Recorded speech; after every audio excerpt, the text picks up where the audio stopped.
Welcome to the Tea with Amanda Roley. I am joined by Woody McEvers, current interim mayor for the city of Coeur, also running now for a full term as the mayor. Welcome. Thank you for joining me today. Well, thanks for having me, and the tea is awesome. Already Thank tried you. a little bit? I had to. It smelled good. Yeah, but by the time you get halfway through, you're going to be, I've got all the answers. All the energy. I might surprise you. Yeah. I like it. All right. Well, Woody, this is your first official race as mayor, and you've served several years, 25 years holding office in city government? Yeah. It's a long time. I know. Yeah. I should know everything, right? So why now? Why run for mayor now? Well, that's an interesting. I had this epiphany, and it's going to sound corny, and I've told this story many times. I was out last Christmas. I was the mayor starting, I think, in September. Right, stepping in after Jim Hammond stepped down. Right, so I'm learning about mayorness, and I get to ride with Santa Claus. The fire guys go out and collect money and food for poor people, and I got to ride along with them, and then I was invisible. You know, it was about Santa. And we ended up in places I'd never been in our city, you know, neighborhoods and lights and people, you know, Christmassy stuff. And I saw curtains open and people would look out and the kids would get excited and come running out. And I remember this one kid was so excited, you could tell him yelling at his mom and dad, and he runs out and he sees Santa and realizes what we're doing. Okay. You know, we're asking for food and help poor people. Yeah. And I could see his face and it was like, oh, I got to do something. And he ran back in the house and brought out a box of Cheerios that was already open. Oh. So it was like, and that's, you know, from the heart. And it sounds corny, but it moved me. Yeah. And I just went, you know, these are the folks that we represent. These are the folks that we are invisible sometimes in government because we're doing our thing, they're doing our thing. They're not yelling at you, they're not wanting things, they're living. And obviously they're here, so there must be something good about this place that brings out the good in people. And that, like I said, it sounds corny, but it was enough to make me go, you know, I need to think about this. Because after 24 years, I want to take it easy, go sit on the beach. And, oh, yeah. You know, maybe. And Coeur d'Alene has some lovely beaches, yes. So I can't blame you. I know. And it's quiet in the winter, too, yeah. you know. So that was kind of how I started. And then. So that moment inspired you to continue on in the position you're in now. Or at least give it a shot. You know, I don't have all the answers, you know. And there's choices. There's 4 different people running. And so to me, it's just different styles, different ways to bring people together and make good decisions for our city. You know? Now, when we initially interviewed you, once you took over the mayor's office after Jim Hammond stepped down, you self-described yourself as an old hippie kid who never planned to go into politics. So then, how does a restaurant guy, and we'll talk about that in a second, how does a restaurant guy from South California end up running a North Idaho city? You know, you're right. I think about that occasionally. I count my blessings, though. I go, I didn't really get involved to be anybody or to do anything. Being a restaurant guy, you're connected to the community, right. You know, and as the years go by, and we're at like 42 years now, I'm not the smartest guy because I'm still working, but the contact with people is what becomes important. And I remember being in downtown Coeur d'Alene and this opportunity. The police used to drink coffee there and smoke their cigarettes back in those days. And so there was a certain amount of government that I got exposed to, not involved. Sure. Started off with, got on a committee, traffic safety, right. Speed limits, stop signs. Speed limit, basic stuff, right? I had no idea. I was the only guy that wasn't involved. There was a school bus driver, there was a highway patrol guy, there was a policeman, there was a couple of girls that did admin stuff, and I learned about what it takes to get a stop sign. Oh. And it was like, it was called a warrant. And I go, what's a warrant? So it was, for me, it was education. And it was once a month at 7 o'clock in the morning, which was brutal for a restaurant guy. So that kind of picked up, and then pretty soon an opening came up on planning and zoning. Yeah. And I thought, well, I've learned about stop signs and traffic, speed limits. So I thought, well, next. And then P&Z spent about 5 years there. And planning and zoning, right? yeah, and so it only takes dipping the toe in, and then you're bit by the government bug. well, I thought it more of like going to college. It was like fun, an okay. education. Yeah. I wasn't a big college kid, Okay. I was a worker bee. Sure. And so that's kind of the way I've looked at it. And even today, at this ripe old age, I'm going, I'm learning stuff every day. Not always good stuff, but you learn to balance it, take the good, and then you're surrounded with all these people that are educated in this stuff.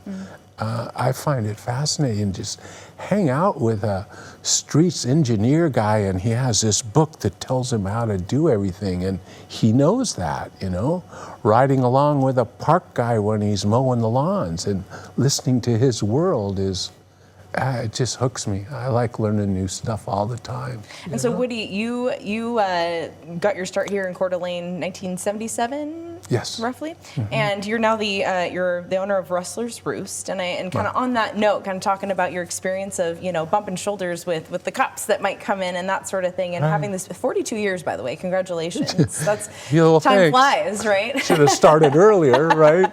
So my question is, what you kind of touched on this, but what lessons do you learn from the kitchen that you apply to, or would you apply to the mayor's office? Well, and that's just part of who I am. The kitchen, the front of the house, we called it teamwork and staff and crews and things back in those days. The new word is team now, but it's always about that. It's about balancing things with strong personalities and weak, and motivating people and trying to bring them together. And I think government, at least in Coeur d'Alene, that's how I learned it back. My first 3 terms was with Sandy Bloom. And some of the big projects that got done weren't done because she wanted it. It was a collaboration, bringing people together, the council, the staff of the city, coming up with these ideas, or the idea comes from the outside and you go, let's look at this, and then attaching to the community. They're the ones that made it happen. Yeah. So how would you then, in that context, how would you describe your leadership as mayor? I mean, you currently hold that position, so you kind of have a bit of advantage over your candidate, or opponents rather. Yeah, I think so. I keep thinking about that. Being appointed doesn't feel as maybe different than being elected. Being appointed came from internal. It came from the council, and 3 of them wanted it, so they couldn't get the vote. And I really was planning on packing. I've done my 24 years, and and so the beach was looking real good, right? Well, just some time. Sure. And so it just became that, okay, let me learn what this is, because a lot of people have an idea of what they want. They're we got to fix this, we got to fix that. And you don't consider yourself that way? Not yet, no. Not yet? Well, because I'm still gently trying to figure it out. I'm not a thumper. I'm a collaborator. I'm a get along with people. If I burn your eggs in a restaurant, I'm going to fix it. I'm a fixer, and I'm learning in this position you can't fix everything. There's a lot of people that need attention, I guess, and value to them, but it doesn't fit how you can fix it. They're not accepting that you can't do what you want to do, and it's hard to say no. I'm not good at no. So in your leadership style, it sounds like you mentioned fixing a lot. Is that how you're describing? You're a fixer as a leader, or fixer, or maybe at least explore. If there's an issue, let's look at it, bring in the smart people, bring in the community, and that's kind of my history, is learning how all the projects, how the railroads, how the trails came, how library, how all the things in Coeur d'Alene became better, to where now there's too much better, but people want to be here. And that's part of having a vibrant city, I think, is, people feel safe, they feel comfortable. That's what brought me here, Can you boil it down for me, Woody? What would be your top 3 priorities if you were elected into the mayor's office? Bring peace. No, just wait a minute. Let me get some caffeine. Get some caffeine. We're gonna get real energized here with our with our black tea. Three, boy. You know, I don't look at things quite like that as priorities. I guess. What do you mean? I don't look at. I guess I have to look at things that are wrong that need to be fixed, and I understand there's some different perspectives on what needs to be fixed, but I think the reality to those is about bringing people together and talking about it and putting time into it instead of bringing it into a meeting to where you have to make a decision and you don't maybe have all these different ideas. So I think that's part of it. I think the involvement of the council. But the way the state does the council is we are policy guys. You don't get too much into the nuts and bolts, but you can ask questions. And I know some want to be more involved, and maybe that's why they wanted to be mayor. Again, a lot of the things we do, I just sort of take for granted until something comes up. I don't have 3 big deals. Are there 3? I mean, you mentioned you consider yourself a fixer or want to fix things. Well, what would you say needs to be fixed in Coeur d'Alene?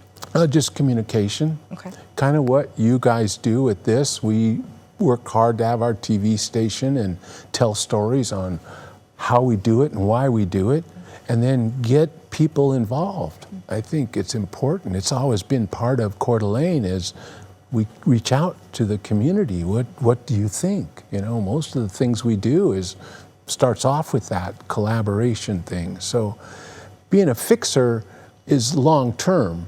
You know, it's getting there. It's the fun part of listening to what people think is important and figuring out how to get there. So it sounds like you want to have citizens come to you to spotlight or highlight what needs to be fixed to guide where you're headed. I'm not quite sure I hear what priorities we have as future mayor. Sorry, I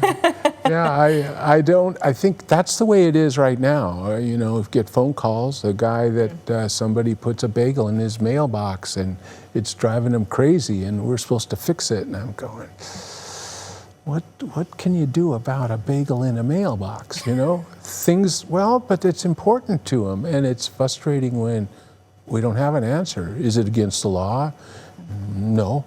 You could take stuff out of a mailbox and be in trouble, but yeah, I'm not real good at, when you say fixer, I think that's the end term. That's where if you can make it better for everybody, to me, that's the fix. So then on the flip side, I guess since we can't narrow down a priority or things to fix, do you think things are going well as they are in Coeur d'Alene? I think we're as good as we can. The economics, of course, the tax thing, but a lot of that's out of our hands. That comes from the legislature. That's one of the things that I miss from years ago. We used to get together with them. We were on the same page. We're all in this together. They come to Coeur d'Alene to use Costco. Thank you very much.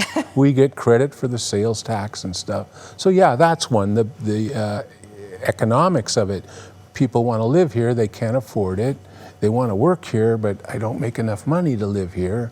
And then the same thing with staffing. You know, firemen, policemen have to make enough money for what they do, and yet we don't want to raise taxes. But our city taxes, when people compare them to what it actually costs, I use that comparison a lot because I'm a restaurant guy. I need to know how much a straw costs and how much a piece of bacon costs. So I always take my city taxes and divide it by 365 days and how much is a day for what I get. And it's usually about $2.80 to maybe $3 when my house was real valuable. And it's a cup of coffee. And so if you start breaking it down to where, you know what, I get police, fire, they plow my snow, they pick up the leaves, we got an awesome cemetery, we've got beautiful beaches and parks, and what else do you want for $3 a day? So I kind of dumb it down to where I appreciate what we have and always strive to make things better. But it's not like the world's falling apart. The economics, we need a relationship with our legislators. And some of them we can talk to, and some of them, they're in their world. You know, it's about me. Well, down here, when you're down with the people, it's not about me. It's about them. And trying to be a good purveyor of their values, of what's important to them. And I think that's why people are here, why it's growing, because it's a positive place. So I do want to get back to, we'll follow up on the growth portion of it, but I guess I really want to drill it down. okay. What would you want to accomplish then? It sounds like you don't see much that needs to change in the city. So what would you want to accomplish as mayor if you're elected? Accomplish, like something physical. Yeah. Don't you have a vision? Do you have a vision for taking this role, or? No, not as saying, well, here's number one, we need to fix this. This is broken, that's broken. I don't see things that way. I look for the good, I see the good, and there's always challenges and there's always ways to fix things. And I think that comes from the outside. I don't necessarily feel like I have to have the vision, because I've got all these other people around me. I've got council who, they're the policy guys. I don't get to vote. Sure. So is it about me? I know in the past I've seen that. There is mayors that are thumpers. They come in swinging, get out of the way. If you don't like it, get out. So what do you see your role as mayor? I'm the kumbaya guy. Bring people together. Let's work together on things. Make everybody part of the answers, everybody gets to contribute. And I think that's a good spirit for our public. And then hopefully council goes along with that. If they're involved, they're usually pretty happy. Don't always agree. Sure. And that's happened in the past too, you know. We're going to go into some piping hot tea territory, Woody. One of your opponents. Yeah, feel free. Take a sip. Okay. One of your opponents described you as indecisive during your time as interim mayor. Spill the tea. How do you respond to that? Indecisive. I do give things a little more thought. I don't have answers right away. And being indecisive is in the moment or in the long term. I think in the moment, I'm not quick to respond. Just running a meeting gets a little confusing sometimes. There's people going off on you, and I'm not confrontive. There's an old term of taking the short road or taking the long road, and I have a tendency to be the long road guy. I would rather not interact with people who need their attention and are frustrated. Let it go, and we'll get around to it. It comes back around. So sounds like you don't agree with that description of well, and again, it's a perspective, okay. you know, and in this day and age, everybody... Are you decisive? Would you say you're decisive? Decisive. As opposed to indecisive? No, I'm not decisive. I'm a gentle, quiet person, you know, and again, bring it all together, bring all the questions, bring all the answers, and then if I have to make the decision, I'll make it when I have all the information. Mm-hmm. Lots of times you hear something the first time, and I have to think about that. I have to explore it. I have to do my diligence for that. So I get it. And you know, the beauty of that is that you have a choice, different styles. And I might not be the right style for everybody, but at least they have an option, you know. So Woody, I'm just trying to boil down where we've gotten to so far. I know, we haven't gotten anywhere. We I'm talked, sorry. You did mention that you would like to prioritize communication, improving Right. communication. But Right. aside from that, as far as what you'd like to accomplish in the mayor's office and priorities you have, we haven't really dialed that down. You also do call yourself indecisive. So why should voters vote for you? It's a different choice. It's a choice of, you have choices and different styles, you know. Indecisive in the moment, I'll get there, you know. And again, is it my choice? most of the time it's councils. Sure. They do the voting. Right. You know, I can present it, I can ask questions. I can break a tie if that comes down to it. And I don't mind holding the line if that doesn't happen very often. And so call it indecisive, call it what you want. I don't consider myself indecisive. I just spend more time thinking and asking questions so I get the whole picture. Okay. I know, sorry. No, don't You want apologize. a thumper. I know you want a thumper. No. I gotta drink more tea. This is what spilling the tea is all about. We want all the details. Well, and I'm not too detailed because I don't know, you know. That's all right. Well, let's talk a little bit more about, so we've asked all candidates, or we're asking all candidates similar questions about issues that are important in the Coeur d'Alene community. I do want to ask you, since you're a current city leader, what your reaction was to Coeur d'Alene Police Chief Lee White announcing his retirement. What did you make of that? Well, I kind of had an idea it was coming. I mean, you know, these guys do you their 10 years. He's made some huge differences in our city. I mean, just kicked butt and took names, you know, no question about it. Efficiency, very structured. I've learned more hanging with those guys and I got to ride along with them 20 years ago, and it was a different world, you know, but technology's changed, and he's very specific about what's important, and I think it's been good, you know. We're right in the middle of, we're the state that everybody has to go through to take their drugs here or there, and it's just interesting. He's really been focused on the bad guys, you know, and that makes, I think, Coeur d'Alene feel safer. It is safer. These guys are on it. There's no messing around, you know. So it sounds like you really support the work he's done over the last 11 years. Oh, yeah. Well, and all the improvements, the training thing, the facility,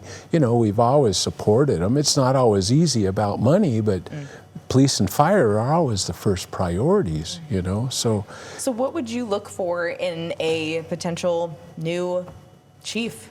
That's a good question. I wasn't involved in the in Chief White's thing. It usually goes out and the admin brings it forward. I think I would approach it a little different. I think we should put it out there. Let's get the best in the world type of thing, and then let council get involved. I think more involvement, again, back to my kumbaya thing, get more people that are interested in it to be involved in the breakdown of here's the best three and here's the selling point. So yeah, I don't think we can go wrong by reaching out, you know, see what's out there, who wants to come to Idaho, right? And sticking with the police department, I want to talk about the budget. So Coeur d'Alene Police Department in the past has said that due to the rapid growing population, more people means more calls to service, right? Right. And that's turned into a situation where the department said there is a dire need for more officers. So as mayor, if you're elected, how will you guarantee that the police department's budget and staffing levels keep up with this growing pace, as well as keeping public safety a top financial priority? That's a good one. You know, since we're restricted in Idaho a lot by the legislature and the state level on we can't be reaching out for money. You know, we've been talking about the room tax for years. I mean, it goes way back. And I don't know if that's even possible. It seems to be everybody's answer. Oh, we just, you know, if you stay in a room, you leave an extra $10 and it goes into the pot and we pay for police and fire and things. I think that's where the relationship with the legislature is key for them to understand when they don't support or they keep skimming, taking a little here and there, it starts to affect us, and then our citizens are going, wait, I'm paying all this money, what am I getting? And it's just, I think it's... So would it be fair to say that you would want to see public safety remain a top financial priority? Is that fair? Yeah, I need to say that. You know, that's our record. I mean, we've always supported it. I can imagine where that's coming from. Sure. But no, that's a no-brainer. Yeah. You know, I don't think I have to justify that we don't. So why would we change that? You know, if the council stays the same, I don't know of anybody who's thumping on public safety that's No. against it. And I know during recent budget talks, before it was approved, council had at least discussed the idea of there were vacant positions Correct. within the police department, and Right. keeping those vacant or just eliminating to save money, essentially. Right. Where did you stand on that? I mean, going forward, if there's vacant positions, would you support continuing to fill those staffing levels? Well, I think we try and continue filling as we can. I mean, being a policeman isn't an easy job or to get there, you know. Same thing with fire. You know, you skim it down and try and make it on, but those are our biggest financials is police and fire. The amount of tax money it takes just to run those two departments is more than we bring in from taxes, from our citizens' taxes. So theoretically, we have to find other resources to run everything else. The other part of police and fire now is the technology, just like you guys here. It's expensive, it's ongoing, and it's necessary. You know, they can't go out without a computer. That's where they do their reports and how things go through the process. So we look at the city all the time going, where can we cut back? We talk about that a lot, and it's like, wait, we're getting bigger. Theoretically, more money's coming in, more people want to be here. Why are we needing to cut back? And it's like, oh. And that's where you dig down and see urban renewal processes and the legislature thinking, oh, we're going to give everybody in the state a break, but it's affecting all the cities, you know? And maybe that's another way to go, is for the mayors to get together in the state and talk about, we're all in the same boat. I mean, we're all growing. Oh, yeah. And the whole that's, inland Northwest. I mean, not just North Idaho, but here in Spokane County. Yeah, as well. you guys are going through it too. It's everywhere. It's I everywhere, know. trying to keep up. And of course, you know, that there's the space, you know, you need to find the housing. And that's one other thing I did want to ask you. We are seeing that rapid growth. And Right. so how do you balance meeting that desperate need right now for addressing the need for housing, but also keeping the same small town charm that people love about Coeur d'Alene? No, I hear you. And that's been an interesting one. I can remember being on planning and zoning back in late 90s it was. And we were dying. You know, it was not a healthy place at that time. It was, what are we going to do? The mills went away, the mining went away, all that. And that goes back in the 70s. When I first came here, I worked in Spokane the first few years in restaurants because there was no work there in the winter. So you came over here, you know. But I think part of that is probably Idaho. We have our boundaries. We're pretty much maxed out.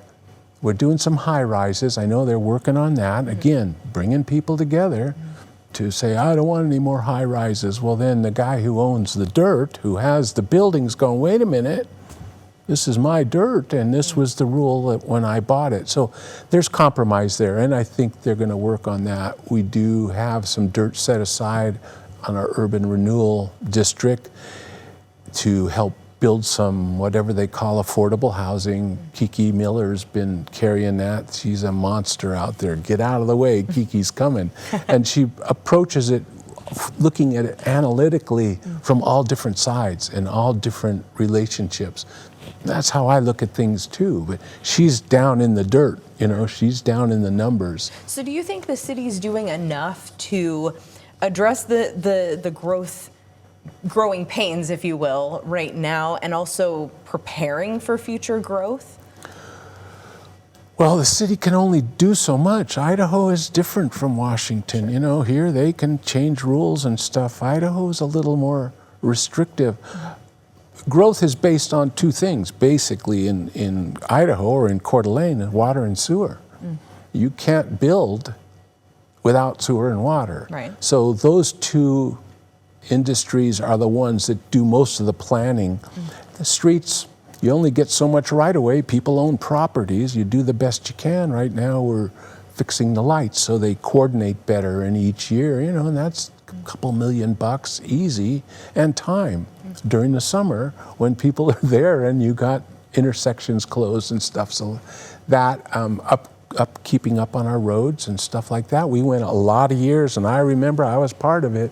We used to go, we'll borrow from the overlay projects, you know, and that's when we put new asphalt over the old asphalt to give it longer life. And that's where we used to take the savings, go, oh, we want to do this or we want to do that, and chipping away at it. Well, it catches up. And again, being there 20 years, it seems silly to have lived through all that, lived the hard times, the glory times. You've seen a lot of change, right? Yeah, it's a little overwhelming sometimes. I go, and well, this was good, and we went through it, all the bad times when everything was questioned, every time council would split on the library, split on McEwen Park, and now they're gems, right? But you had to stand tall, stand firm about, yeah, this is important, and here's a way to do it. So the two different things. And the people who were against it were the loudest. And now it's even more because we have the internet thing, So some of the other candidates we've spoken with for the mayoral race have suggested, as it relates to growth, is pursuing necessarily cutting the red tape, making it a little bit easier for developers to, build homes. There's a lot of the permitting process. Sure. And so they use the term cutting the red tape. Is that something that you would support as far as addressing the need for more housing? Well, I think red tape, they need to go hang out with a building inspector or in that department and ask those questions. And the city that I know of, we don't do red tape. We have the codes. The codes come from the state. They trickle down, and we're not always current on the codes. The word I grew up with in the city was gentle touch. We aren't slamming and jamming. So, there might be some room for improvement, but it's easy to throw darts when you're outside if you don't go inside and look at it. And again, back to collaboration. If that's really an issue, let's sit down and talk about it. Because I'm hearing that from different people that are running for the same job, and some of the information, it's sound bites that's not necessarily got any legs. And then I have to go, I better check into that because it's important to them. I will see, are we screwing this up? Can we fix it? I mean, that's my approach to things. So a lot of things I'm hearing isn't necessarily all there. I'm not going to say it's false because that's who I am. But, sometimes sound bites go a long way and they're not true. So what do you think about, we just did some stories about I-90 and the trees, the iconic trees. You're coming into Coeur d'Alene, there's that strip of trees on I-90 that are gone now, and we know there's plans to make that portion 3 lanes. Right. What do you think about that? Well, it's the state. We don't have much to put in there. I know people complain if there's a car wreck and they're backed up for 4 or 5 miles. That's pretty common in the summertime. I get it. I drive around, and a lot of the old places that I hung out and worked and lived aren't the same. But I'm finding out that life changes, and go back to where you grew up, it's not the same, and I get it. I'd come in here. I haven't been out of town in a while, and it was like, holy mackerel. And I find it interesting is we work with them on where's the stormwater going.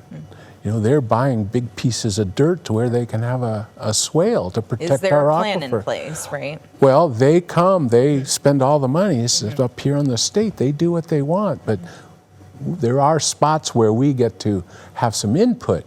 Well, if you're just saying no, that doesn't get it done. And that's kind of my approach is, where's the give and take? How do we make this happen for the most good for the most? There's going to be some people pissed off. It's just going to be part of it.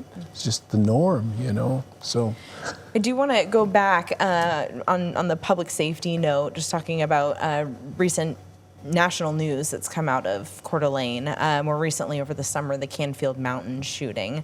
I wonder, under your leadership, how would you like to see the city adapt its approach to protecting emergency responders just in the aftermath of the shooting this summer? Wow. Hadn't given that much thought. I would probably go and talk to fire boys. Sure. Yeah. That's, again, collaboration. I don't have the answer. Do you guys want to start carrying guns? Do you want to start putting bulletproof glass in the fire trucks? I don't know. I mean, that was such Those are hard questions to talk through too. Yeah. Well, and that's, you know, people want to recognize these guys. Let them get through this. This isn't something that's just fixed. You know, it's long term, and it's those guys. They stepped forward. They took care. Made me feel really good was how the community stepped up for it. There was some real heartfelt moments that made me very proud to be part of this, you know. And it wasn't about me. People go, "What are you going to do?" I go, "I'm talking to them. Let them come up with it. They live it. They have to deal with it. That trickles down." Same thing in the police.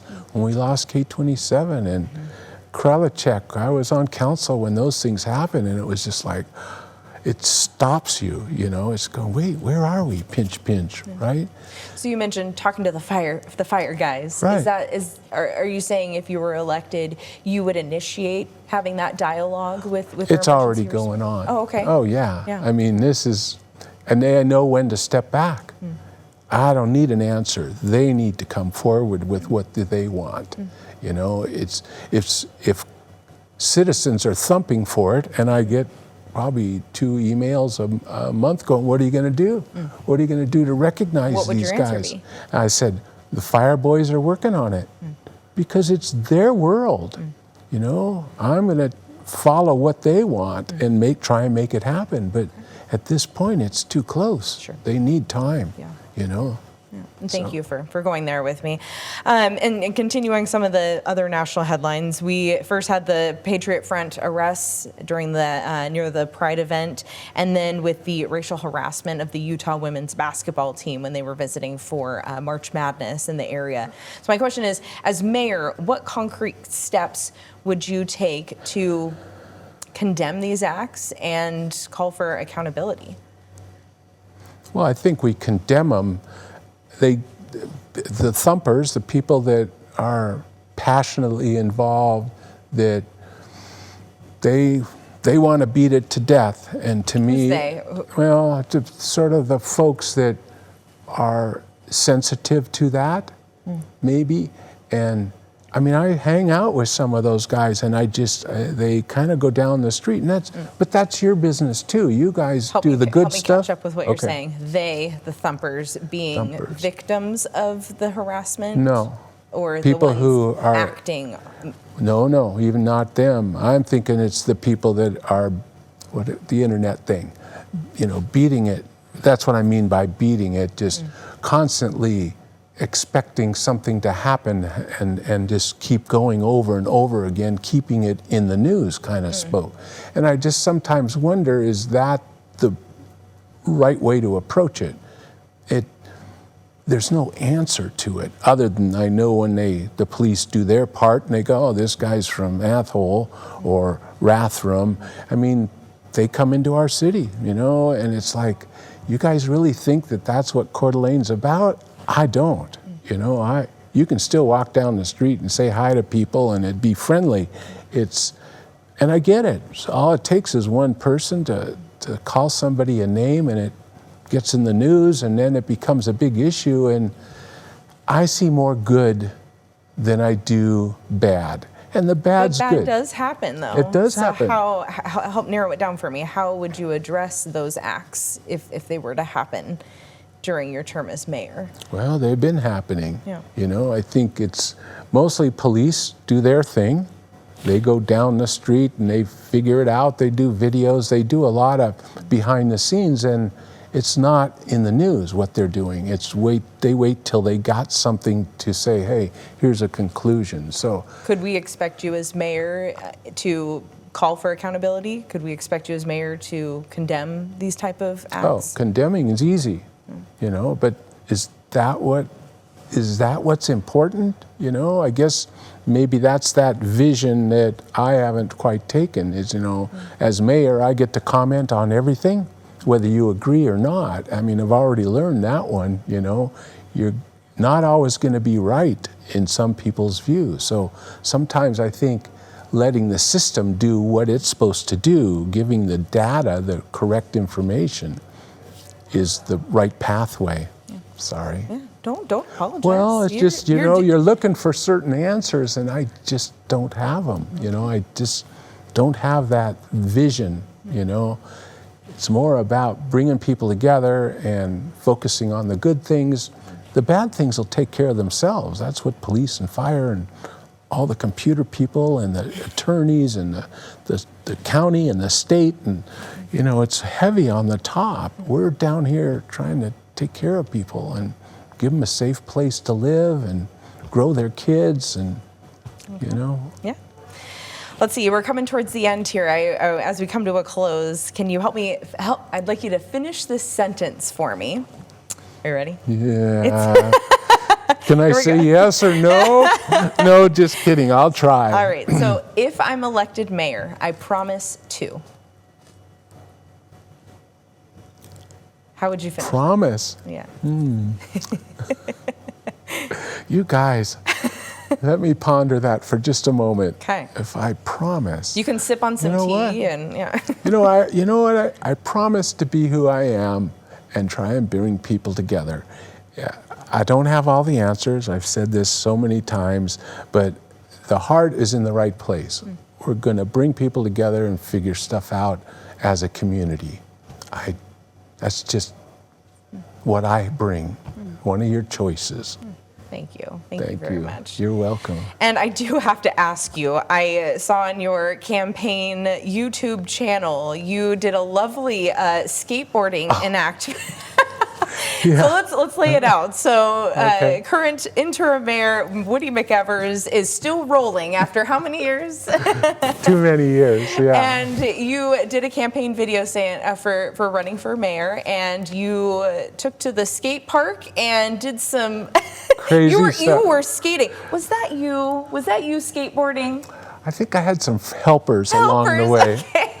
Yeah, the cameraman followed me very well, and Yeah. we did some things, and yeah, it was. Skateboarder at heart, we'll say. Well, it's growing up in that era when you didn't have all those things, so you experimented, you tried different things, and that's just, I guess I never grew up. And I understand you were behind some of the efforts to build the skate park. Is that right? I never took credit for it because it was the kids. Again, the collaboration is what made that. All I did was not let it settle because skating wasn't good in those days, and it was the bad kids, and it was where they did their drugs and drank the beer in the bushes. It was sketchy, sketchy, and that's okay. But the kids were jocks. They were doing things that had never been done before, and I always encouraged them. And so I was on the council. I was asking, when we build this park, is there a chance for a skate park? Well, not this, and you push it down the road, so you keeping it so it doesn't die, gently. Yeah. Don't have to thump. Yeah. The right thing will come along, and then finding the money and da-da-da. And then when they finally got the dirt and had a plan, the kids came together to say, this is what we want in our skate park. Sure. And that's, to me, and our own mayor's skating there today. Well, and you go there now, and it's not just skaters, it's kids and scooters and all these, another generation. And that's to me is pretty rewarding, and again, don't need the notoriety, but just to know that you've done good for people. Just like washing your dishes at the restaurant. Oh, there you go. I got it. Yeah. I got it. Well, if you haven't seen that video, definitely check it out. It's it's kind of fun. Pretty fun spin on the campaign. Any final words? Why should voters vote for you in this election cycle, Woody? I think you probably know me pretty well now. I don't have all the answers, but I work hard to come up with it and involve everybody. That's really where my heart's at, Again, you got a choice, there's 4 people running, so you got choices. And if I'm there, I'm there. If I'm not, my spirit is still going to be there. I'll leave it. All right. Thank you so much, Woody. And thank you again for joining us here on the Tea with Amanda and spilling the tea on who you are. We'll see if it comes back. Thank you. Thank you.